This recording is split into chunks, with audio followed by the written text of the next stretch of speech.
অনেক ব্যস্ততার মাঝে গেলেও রান্না তো আমাদের করতেই হবে, কারণ খেতে তো হবে। হ্যালো, আসসালামু আলাইকুম, সবাই কেমন আছেন? তো আজকে একটু অন্যরকম টাইপের মাংস রান্না করব। এইভাবে কিন্তু আমি আগে কখনোই রান্না করিনি। সব মশলা টশলা দিয়ে মাখিয়ে রান্না করছিলাম। তো সবাই দেখি যে অনেকে এইভাবে রান্না করে, আমি এইভাবে কখনো রান্না করে খাইনি। তো সব মশলা, বাটা মশলা, কাঁচা পেঁয়াজ সব কিছু দিয়ে ভালো করে মাখিয়ে নিচ্ছিলাম এবং মাখিয়ে চুলায় বসিয়ে দিয়ে যেটা দেখলাম, এইভাবে রান্না করাটা কিন্তু অনেক সহজ আর খেতেও বেশ ভালোই লাগে। টেস্টটা কিন্তু ভালোই, খারাপ না।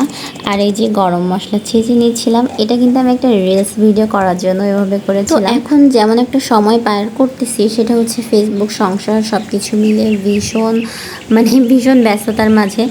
আর যারা ফেসবুক চালায় তারা অনেকেই এইভাবে ব্যস্ততার মাঝে চালায়, রান্না বান্না কোনো কিছুরই ঠিক থাকে না। সব কিছুই মনে হয় যে, আমার কাছে তো এটাই হয় যে কোনো কিছু আমি টাইমলি করতে পারি না।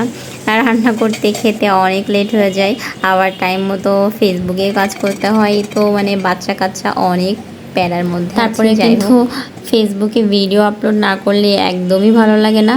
আর ভাবছি যে এখন থেকে কন্টিনিউ বড় ভিডিও আপলোড করব, কিন্তু ভেবে ভেবে আর হয় না।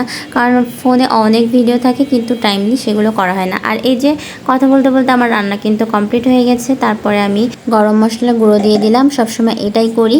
তো আজকের মতো ভিডিওটা এ পর্যন্ত। সবাই ভালো থাকবেন, আল্লাহ হাফেজ।